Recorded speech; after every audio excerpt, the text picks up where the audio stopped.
Hey there, English learners. Welcome back to English Mastery Podcast. I'm Maya. And I'm Jordan. You know what? Today feels special because we're going to tackle something that every single one of you does every single day.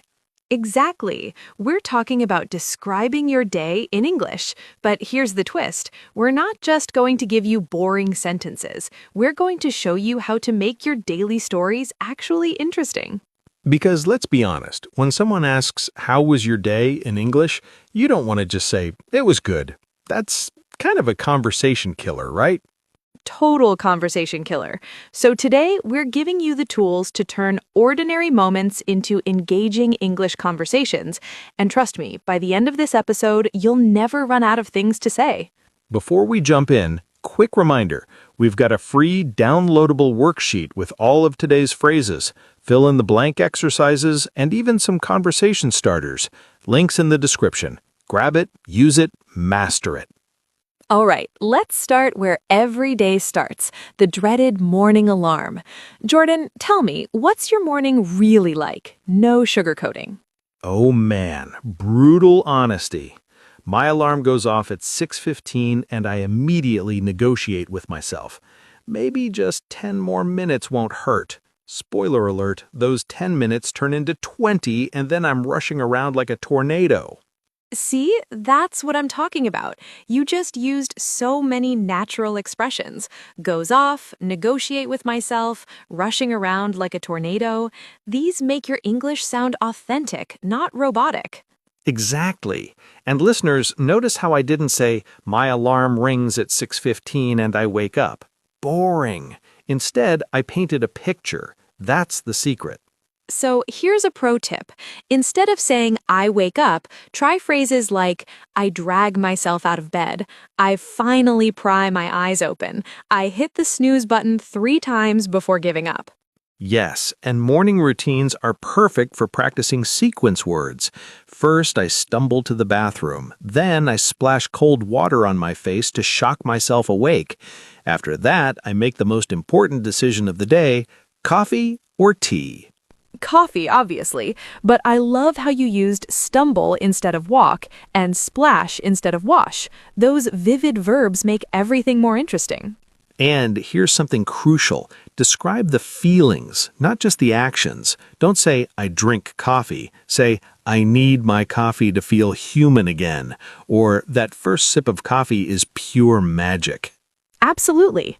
Now, breakfast time. This is where culture really comes in. Jordan, what's your typical breakfast? I'm a cereal person when I'm lazy, which is most days.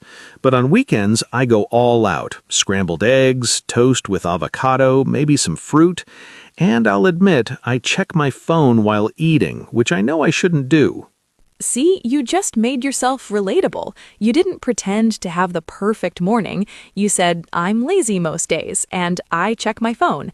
That's honest, and honesty makes conversations flow. For our listeners, here are some breakfast phrases you can use. I grab a quick bite before heading out. I skip breakfast when I'm running late. I meal prep on Sundays, so I just reheat something. I'm trying to eat healthier, so I've been having smoothies. Love it. Now comes the part that either makes or breaks your day, getting ready and the commute. Maya, you take the subway, right? Oh yes, the New York subway experience. It's an adventure. Some days it's smooth and I get a seat and listen to podcasts. Other days it's packed like sardines in a can and I'm holding on to the pole for dear life while someone's backpack is in my face. Packed like sardines in a can. Perfect idiom. And notice how she said, holding on to the pole for dear life. That's dramatic, visual, and memorable. That's exactly how you should describe things. And here's a vocabulary boost for commuters. The train is delayed again, not the train is late. I barely made it when you catch it just in time. I missed my stop because I was zoned out. The morning rush is insane. I drive to work, and let me tell you, traffic is my arch nemesis. Some mornings I'm singing along to music, feeling great. Other mornings I'm stuck in gridlock, watching the minutes tick by, knowing I'll be late. Gridlock, tick by, arch nemesis, all fantastic vocabulary. You see how Jordan's not just saying there's traffic, he's making you feel it. Now, work or school. This is where you spend most of your day, so you need lots of ways to describe it. Let's start with the vibe check. Maya, how would you describe your typical work day? It varies wildly. Some days I'm in back-to-back meetings, barely time to breathe. Other days it's quiet and I can focus on projects. And then there are the chaotic days where everything goes wrong. Technology fails, deadlines move up, and I'm putting out fires left and right. Back-to-back meetings, putting out fires, these are real workplace expressions that native speakers use constantly. Listeners, write these down. Here are more work phrases. I'm swamped with work, very busy. I'm catching up on emails. I had a brainstorming session with my team. I'm on a tight deadline. I'm juggling multiple projects. For students, you can adapt these. I'm buried in assignments. I aced my test. Or I bombed my test. I'm cramming for exams. I zoned out during lecture. I collaborated with classmates on a group project. And don't forget to describe your feelings about work or school. I'm feeling burnt out. I'm motivated today. I'm dreading that presentation. I'm excited about this new project. Now the moment everyone waits for, lunch break. This is prime conversation territory because everyone eats and food is universal.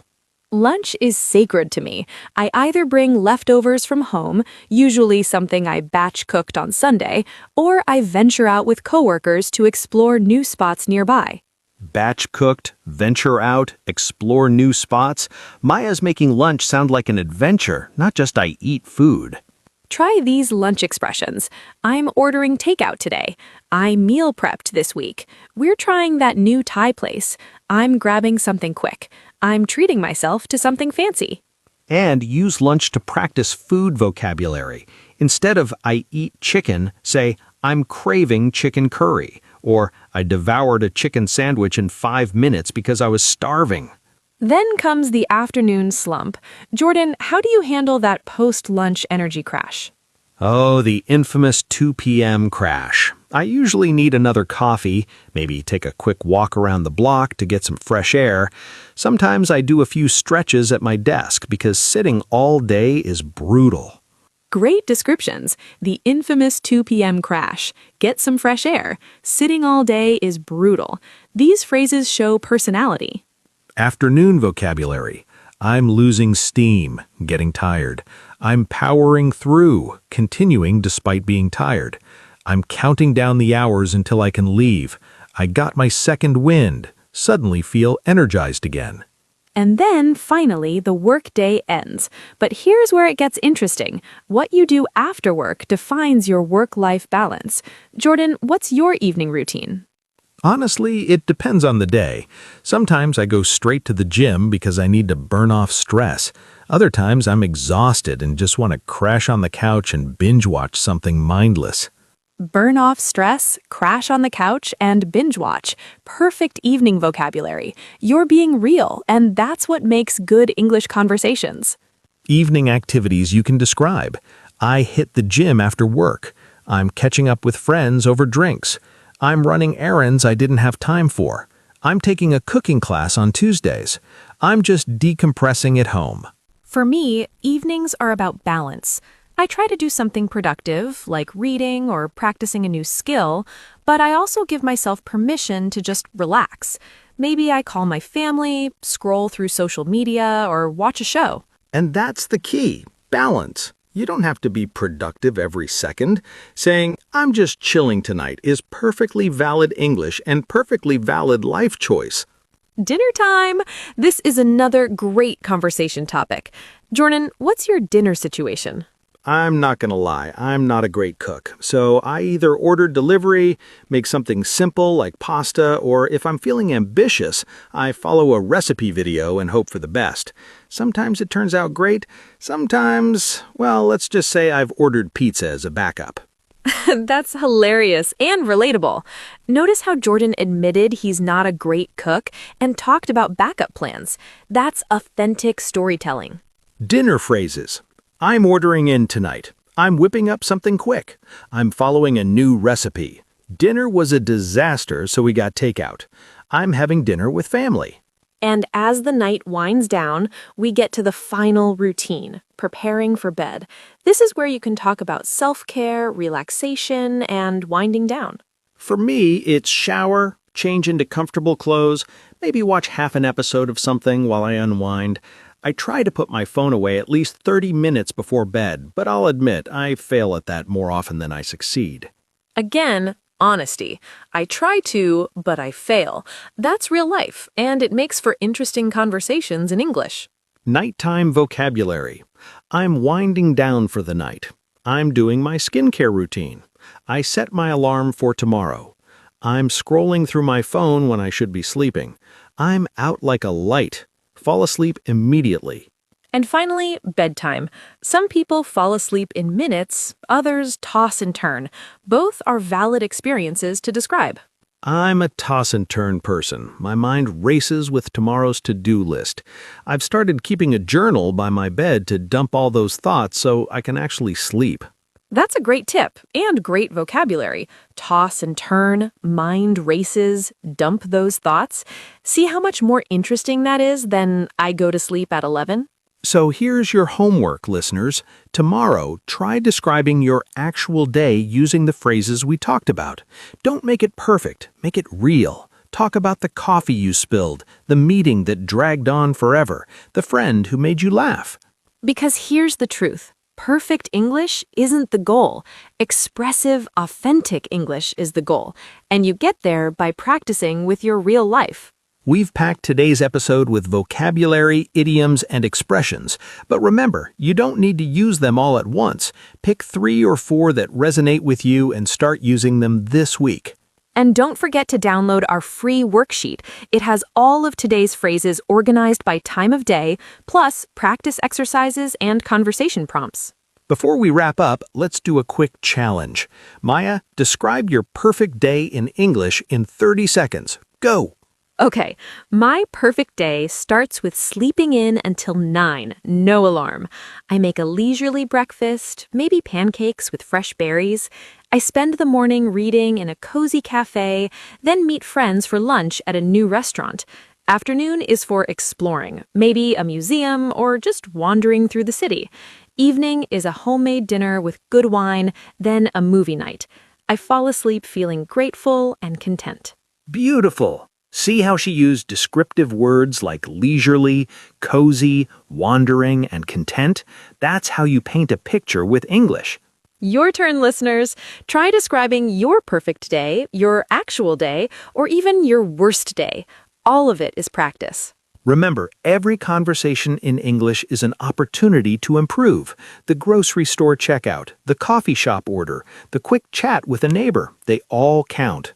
So keep practicing, keep speaking, and most importantly, keep it real. Your unique experiences are what make your English interesting. That's all for today's episode of English Mastery Podcast. If you enjoyed this, subscribe, share it with a fellow learner, and leave us a comment about how your day went today. In English, of course. Until next time, keep learning, keep growing, and remember, your English journey is uniquely yours. See you next time.